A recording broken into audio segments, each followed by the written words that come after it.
फ़लसफ़ी के बहस के अंदर खुदा मिलता नहीं। फ़लसफ़ी के बहस के अंदर खुदा मिलता नहीं और डोर को सुलझा रहा है, डोर को सुलझा रहा है पर सिरा मिलता नहीं।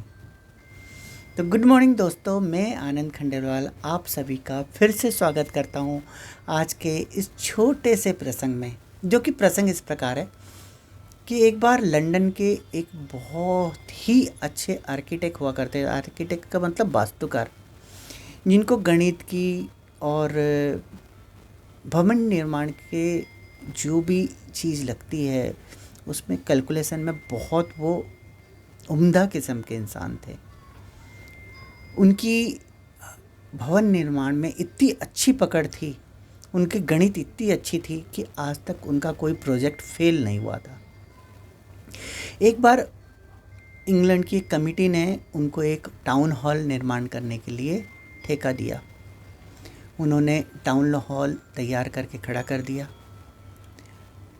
और जैसे ही डेमोन्स्ट्रेशन की बात आ रही थी तो कुछ कमेटी के लोगों ने ऑब्जेक्शन उठाया कि भैया आपने इतनी लंबी चौड़ी छत जो बनाए हो वो भी बगैर सपोर्ट के, ये हमें बहुत ख़तरनाक लग रही है। हमें डर लग रहा है कि ये कभी भी ढह सकती है। आप एक काम कीजिए, इस छत को सपोर्ट देने के लिए 2 एक्स्ट्रा खंभा लगा दीजिए। हालांकि वो आर्किटेक्ट इतने निपुण थे अपने कार्य में, उनको कोई कमी नज़र नहीं आ रही थी। वो चाहते तो बहस कर सकते थे, मगर उन्होंने बहस करना ठीक नहीं समझा। उन्होंने कमेटी के कहे अनुसार 2 खंभे लगा दिए, मगर खंभे लगाने के बाद उन्होंने उन्हें बताया नहीं कि वो खंभा छत से छू ही नहीं रहा है। 2 इंची छत से मिलने से 2 इंची पहले ही वो खंभे को ख़त्म कर दिया गया था। अब दोनों की बात रह गई। इधर कमेटी वाले भी खुश हो गए कि उन्होंने कोई गलती निकाल के अपने मन मर्जी की चीज़ बना लिए। इधर आर्किटेक्ट भी खुश कि उन्होंने खंभा तो लगा दिए मगर छत को छुआए नहीं, छत तक पहुंचाए नहीं। 2 इंच पहले ही खंभे को ख़त्म कर लिया गया। बगैर बहस के आर्किटेक्ट को पेमेंट हो गई। ये बात तब जाकर पता चली जब 7-8 साल बाद जब उस हॉल का पेंट हो रहा था, तो जो पेंट कर रहा था वो पेंटर ने बताया, सर ये खंभा तो ऊपर छत को छू ही नहीं रहा है। तब उस कमेटी को एहसास हुआ कि वो आर्किटेक्ट गलत नहीं था। तो दोस्तों, कहने का मतलब ये है कि हम कई बार ऐसे ही बहस में पड़ते हैं जिसका कोई सामंजस्य, उसका कोई मतलब से रूपरेखा होता ही नहीं है, जिसका कोई ठोर ठिकाना होता ही नहीं है। और बहस होने के वजह से हम उस व्यक्ति को खो देते हैं, उस माहौल को खो देते हैं जो हमारे लिए कई समय बहुत प्यारा हुआ करता था। तो एक छोटी सी बहस हमारे लिए एक बुरा अंजाम लेके आ जाती है। तो दोस्तों, बहस और तर्क वितर्क यानी आर्ग्यूमेंट और डिस्कशन में फ़र्क क्या होता है?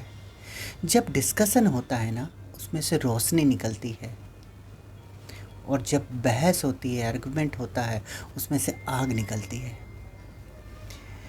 जब बहस होता है ना, तो उसमें नहीं क्या नॉलेज का एक्सचेंज नहीं होता, उसमें क्या है नॉलेज का इग्नोरेंस होता है। मगर जब हम डिस्कशन करते हैं तो उसमें से नॉलेज की आदान प्रदान होता है, ज्ञान का आदान प्रदान होता है।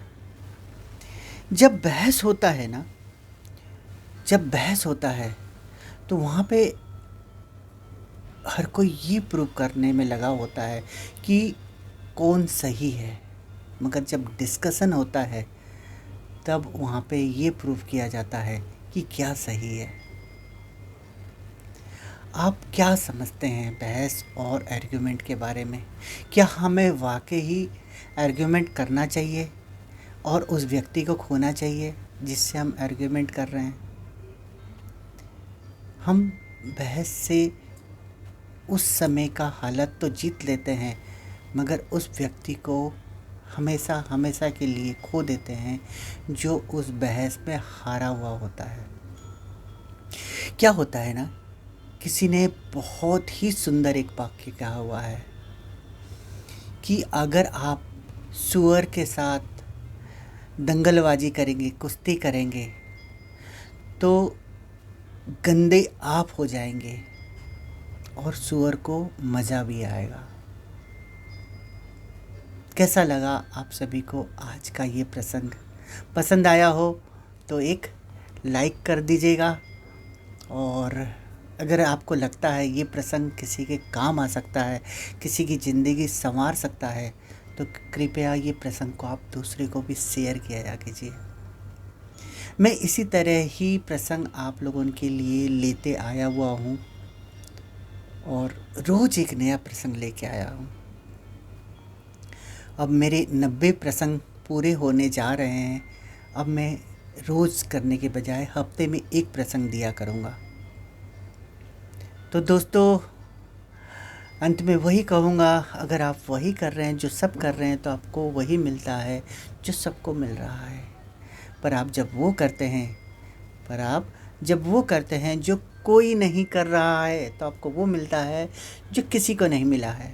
तो बहुत बहुत धन्यवाद, बहुत बहुत आभार। वंदे मातरम।